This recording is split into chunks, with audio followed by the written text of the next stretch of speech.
రవి గారు, అటు తిరిగి, ఇటు తిరిగి ట్రంప్ చివరికి ఇరాన్ పెట్టిన షరతులకే తల వంచినట్లుగా ఇప్పుడు పరిస్థితులు అనిపిస్తున్నాయి. అంటే వాళ్ళు పెట్టిన కండిషన్స్ ఏవైతే ఉన్నాయో 15 దాదాపు అన్నిటికీ ఆయన తల వంచినట్టుగానే అనిపిస్తుంది.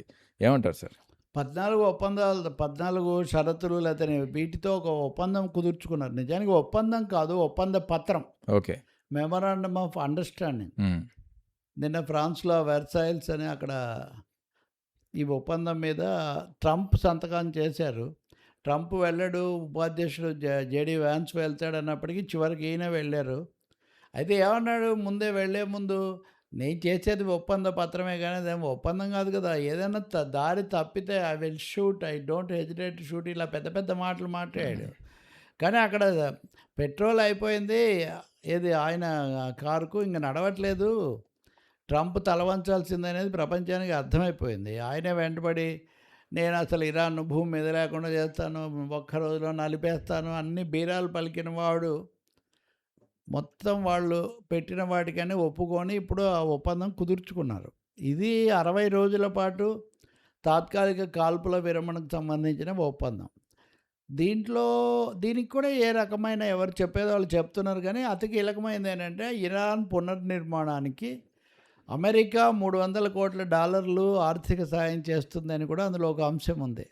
అది ఎలా సరిగ్గా జరుగుతుంది, ఎవరి ద్వారా అనేది ఎట్లా ఉన్నా ఇరాన్ పెట్టిన కోరికలు అది ముఖ్యమైనది. యుద్ధ నష్టానికి మాకు పరిహారం ఇవ్వాలి అన్నటువంటిది. అలాగే హార్మోజ్ మీద పూర్తిగా ఎలాంటి ఆంక్షలు ఉండకూడదని. మూడవది న్యూక్లియర్ పరీక్షలు, అణు పరీక్షల మీద ఆంక్షలు, అది పూర్తిగా మాకు అనుసరణలో జరగాలన్నది ట్రంప్, అమెరికా చెప్తూ వచ్చింది. దాని మీద మా సార్వభౌమత్వం వదులుకోమని వాళ్ళు అన్నారు. అందుకని ఒప్పందంలో ఒక వాక్యం పెట్టారు. ఏమంటే ఈ అంశాల మీద భవిష్యత్తులో కూడా చర్చలు కొనసాగుతాయి అని. దాన్ని ఎవరికి తోచినట్టు వాళ్ళు అర్థం చేసుకోవచ్చు. కానీ ఇజ్రాయిల్ అనేది దీనికి ఏమాత్రం కట్టుబడట్లేదు. లెబనాన్ మీద దాడి కొనసాగిస్తూనే ఉంది.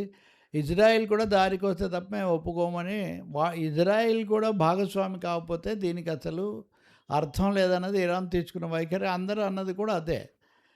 ఇజ్రాయిల్తో ఇరాన్ మాట్లాడదు. కాబట్టి ఇజ్రాయిల్‌ని ఒప్పించాల్సిన బాధ్యత అమెరికాది. ఎట్టకేలకు ఇరాన్ కూడా వాళ్ళ ప్రధానమంత్రి నెతన్యాహు కూడా ఇప్పటి వరకు మేము ఆక్రమించిన రేఖ అనేదో ఒక రేఖ గీసుకొని వెనక్కు తగ్గుతాము, కాల్పుల విరమణకు ఒప్పుకుంటున్నామని చెప్పారు. అయితే ఆ రేఖ కొంచెం ముందుకు జరిపారు. ఇలాంటి విమర్శలు ఉన్నాయి. కానీ ఏదైనా ఇజ్రాయిల్ కూడా ట్రంప్ తన కోసం ఇజ్రాయిల్ నానా తిట్లు తిట్టి నెతన్యాహు దాన్ని కూడా తెచ్చారు. ఇప్పుడు చాలా ముఖ్యమైనది ఏంటంటే ప్రమోద్, ఒక 110 రోజుల కిందటో ఎక్కడో యుద్ధం మొదలైనప్పుడు అసలు ట్రంప్ తలుచుకుంటే అయిపోయింది. ఇంత భారీ ఎత్తున ఆయుధాలు గుప్పిస్తున్నారు, వైమానిక దాడులు, ఇంకా ఇరాన్ ఎవరు కాపాడలేరు, చాలా భారీ ప్రచారం జరిగింది. అదొక పెద్ద హాలీవుడ్ స్టోరీ లాగా కూడా చాలామంది చెప్పారు. మాలాంటి వాళ్ళం ఎప్పుడు చెప్తున్నాం ఇరాన్కు చాలా చారిత్రక నేపథ్యం ఉంది, బల సంపద ఉంది, అదేదో నలిపేస్తే నలిగిపోయే దేశం కాదు అని. నిజంగానే వాళ్ళు గట్టిగా నిలబడ్డారు. సో నిలిచి గెలిచింది ఇరాన్, అందులో సందేహం ఏం లేదు. రేపు ట్రంప్ కట్టుబడి ఉంటాడా లేదా, కట్టుబడి ఉండకపోతే మూల్యం చెల్లిస్తాడు, మళ్ళీ కూడా అదే చేస్తారు. అందుకని సమకాలీన ప్రపంచంలో, వర్తమాన ప్రపంచంలో ఈ దురహంకారము లేకపోతే ఇష్టానుసారం విశృంఖల ప్రవర్తనకు మారుపేరైన ట్రంప్కు ఇరాన్ పెద్ద గుణపాఠం చెప్పిందని మనం చెప్పుకోవాల్సి ఉంటుంది. ఇండియా, చైనా, రష్యా ఇట్లాంటివన్నీ తోడుగా ఉండడము. నిజానికి ఇండియానే తన పాత్ర సరిగ్గా ఇంకా నిర్వహించలేదు. ఇండియా అంటే మోదీ. నిన్ననే ట్రంప్ ఫ్రాన్స్‌లో G7 సమావేశాల సమయంలో మోదీని కలుసుకున్నప్పుడు, Modi is my friend, I will do, ఇండియాకి నేనున్నాను, ఎప్పుడైనా ఇండియాని కాపాడుతాను, ఇండియా మీద ఎవరైనా దాడి చేస్తే నేను వాళ్ళని తిప్పి కొడతాను, ఇవన్నీ నవ్వొస్తుంది ఇవన్నీ. అసలు ఇండియా లాంటి పెద్ద దేశాన్ని ఆయన కాపాడడం ఏంటి? పోనీ ఇండియాని కాపాడుతానన్నవాడు ఊరుకున్నాడు, అట్లా లేదంట. I will do all this for my friend Modi అంటున్నాడు ట్రంప్. ఇది నిజంగా అర్థం లేదు. ఇప్పుడు హౌడీ మోడీ, నమస్తే ట్రంప్ ఇట్లాంటివన్నీ అక్కడ వాళ్ళు గుర్తు చేసుకున్నారు.